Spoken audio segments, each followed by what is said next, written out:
Hello, good morning, good afternoon, and good night. This is Ethan Allen on Blue Wall Books and Redwall's Blue Books, and reading Brian Jacks Martin the Warrior, Chapter 5. Alright, please like and subscribe. Love you. Badrag ordered a wall guard to be posted night and day against the return of Charmer and Clog. He harbored no doubts that all the pirate would want back, downly bent in revenge and quest. Extra guards were put to watch the slaves when they were carrying stone, fishing, or tending crops to feed the horde. Felgon's father Barchok had willed himself onto a kitchen duty. He kept his old eyes and ears open, gathering all information he could. In the slave compound at night, he discussed it with others. Since Martin's open defiance of Badrag and Felden's rock throwing, a new mood was beginning to make itself felt among the captives. Kelya, Barkjon, and a hedgehog named Hilgros were a little bolder than the rest. They soon became the ringleaders of a rebellious little group that met each night around the campfire. Barkjon was a squirrel with a wise old head, and every beast listened when he talked. "We must do all we can to help Feldon and Martin escape, and the other little mouse bro. If they can make it to freedom, I know they will do all in their power to defeat Balgren and free us all. Feldon and Martin are the only ones ever to defy the tyrant. I am certain that if they were on the outside, they would not leave us here to rot in captivity." There were murmurs of agreement from the creatures that the crowd round to listen at their meeting. A mouse called Purslane, who sat with her husband and babe, called out, "Tell us what do, Barkjon. We're with you." "Give them extra rations to keep up their strength," Kelly answered for the old squirrel. "Shellfish or shrimp if you are out fishing. Party crops of fruit if you work in the fields. They need to be fit if they're going to escape." The female otter named Tilgru spoke up. "What if you work in the quarry like I do? How can I help?" Hamper, work as slowly as you can," Hilgros answered her. "If at all able, distill anything that you can be used as a weapon, tools, sharp rock, shards, anything. They may all be needed someday. Don't listen to them, you'll only land us all in trouble." Barton stood up and gazed over the slaves. "Is that you, Drump?" A short-looking bankful who was trying to hide behind others lifted his head. "Yes, it's me." Tilgren grabbed him and stood him upright. "Then don't hide back and mumbling. Stand up and speak up face to face with the others instead of slinking about." "Go on, Drump. Have your say." Hilgros nodded toward the bankful. It was clear his side the bankful was on when he spoke. "We're slaves. It's better to be alive than killed trying to do foolish things. Badrag and his horde are too strong for us. If you start stealing fish and crops, the tools will all be punished. I don't want to be suffering for the foolishness of others. Count me out of your plans." Person threw a piece of firewood at Drump. "Shut it, you sniveling little trap. I've seen you hanging around the guards and carrying on tails. You're a sneak, Drump, and a toady." Angry murmurs arose from the crowd. Barkjock held a paw for order.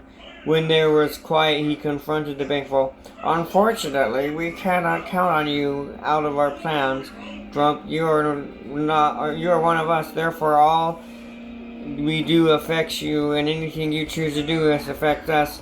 Together, we can be a stream, coursing its prey powerfully and silent. Even a small stream can wear away large rocks. But separate us, and we become single droplets of water, ready to be scattered by a flicking paw. You're either on our side, or you're with Braddock and his horde." Drummond lowered his eyes, avoiding Barker's gaze.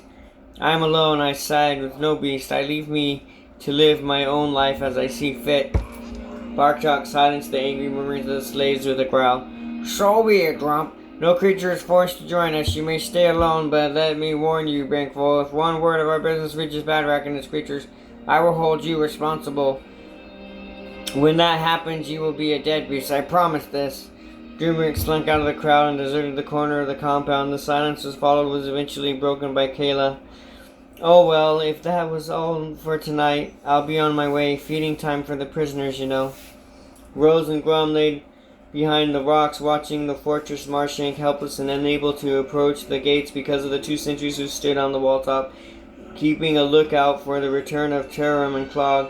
The mouse maid shook her head despairingly. With those two, there was they won't be able to communicate with our friend. What can we do, Grum? Or I say that tonight we wait from you, friend, Clever Beast, or I think somewhat Miss Urim Harza eye. Inside the fortress, Kalia was racking his young brains for an idea. He poked scraps through the grating as he whispered to the prisoners below. They're guarding the wall top, mates. It's hard to be difficult getting instructions to our friends out there. Any ideas? Hey, down there, what's all that whispering about? Are you talking to the prisoners? If you are, I'll lay me spear handle across your back. Kelly spread his paws wide open. Not me, sir. I haven't said a word. These poor wretches in the pit, they're calling to me. They say that they've got a fever. They want to be let out. Furret and Upit were two rats on guard and looked at each other, taken back by the news. A fever? I knew it, mate. Gurren was shivering like a leaf last night. He sat on the fire drinking wine, and this morning said he was staying in the bunk because of the pains in his head. Nah, it was just through guzzling too much wine. There ain't no fever in this fortress, mate. No? Well, what about old Fleabane? Got a yellow mark on his ear. It was bleeding this afternoon. Ha! Those cousins fools been scratching it. You make it go away. Nah, there ain't no fever hereabouts. Take my word. That's exactly what I said, sir. Kelly called up with him. But these three down here are convinced they got fever or plague or something horrible. Come down and take a look at them, sir. What do you want to be looking at moldy prisoners, neighbor server? Our job is up here looking after other things. Listen, Kay whispered down to his friends. They can't stop sick creatures shouting out feverishly. If Rose is outside, she'll hear you. Roll the pit, Martin grasped his friend's paw. Who was the loudest voice, mates? Brom swelled his little chest out. Try me, listen to this. Cupping his paws, Brom's yelled aloud and persistent. Some beast, any beast, can you hear me? Help us, there's fever down here. Both Martin and Fielden had covered their ears. The youngster had lungs like billows and a howl like an injured wolf. Help, help, we're dying of fever. What's the matter? Can't you hear me? Nipper clenched his paws around his teeth together. Of course we can hear you. Stop that yelling or I'll come down there and kick your tail until it's blue. Oh yes, sir, Brom howled back louder than ever. Please, sir, kick us, beat us, but come down and see us. We're dying slowly of fever. The place is a plague hole. Come down and see for yourself.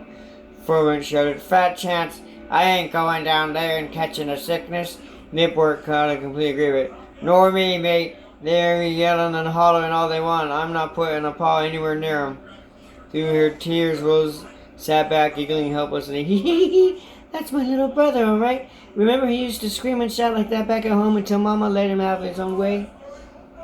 I remember, miss. I used to plug me old ears up with a grass, and your child with a fever and a voice like that, and be a tadpole.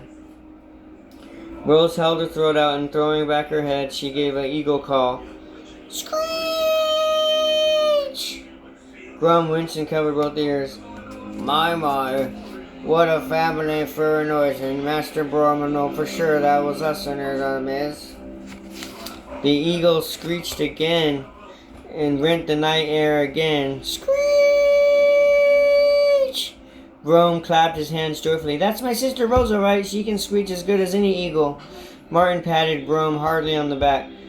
Great work, young one. Rose can hear us, right. Get ready to send her a message.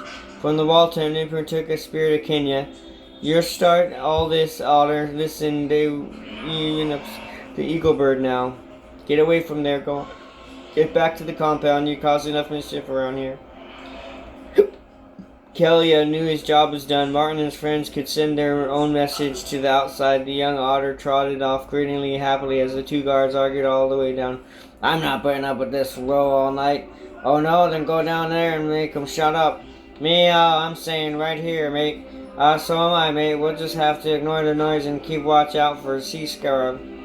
Ignore the noise? Are you joking? Listen to that. Rosary, Rosary, grum, grum, grum. Listen to me, listen to me. The eagle screech sounded again. Screech! Rose and Grum were listening. Nipper and Frogbit plugged their ears with the screw-up corners of their ragged clocks and concentrated on watching the sea. Grum sent out the message in a fine howling sound. In the middle of the gate, set your faces. Oh, I'm dying of fever. Walk to the south about 20 paces. It's a terrible thing, this fever. There are 3 of us in this awful pit. The fever, as deep as 3 mice and a bit. I'm going to die of fever. We need the claws of a good old chum. Oh, the fever. I know you can do it, Grum. Don't let me die of fever. There was a moment's silence, then the call of the eagle screeched out 3 times. Screech! Screech! Screech! Rosa received the message. A quiet peace fell over the star-traced seas, shining beach, and was wearily sentries on the wall top. The only sound was the small waves gently lapping the land as the tide ebbed. Frogbit unplugged his ears. Nipborn followed his mate's example. Crying, lovely and quiet. I think the eagle bird frightened them into silence. Silence, what a lovely word. 'Tis better to you to shut your gob and give it a chance. Rose had written it all down on a smooth rock with a piece of sea coil. She read the instructions carefully to Grum. Face the center of the gates. Walk 20 paces to the south. Brome says there's 3 of them in the pit that is as deep as 3 and a bit mice. So if we, or should I say you, dig down twice my height, then straight tunnel from the 20-pace mark, sooner or later you'll break into the pit at about head height. Can you do it, Grum? The mole winked and flexed his huge digging claws. When I do it, miss. Can birds fly in sky? Can fishes swim in seas? 'Twould be easier than eating your mama's apple puddings. If you rescue Broom, I'll see that my mama makes you more apple puddings than you can shake a stick at, and we'll get back to Noonville. The mouse man hurled himself on Grum and stroked his velvety back for the wrong way. Missy, don't you do that. It tickles. Chapter 6 next week. Alright, please make a comment. Bye-bye.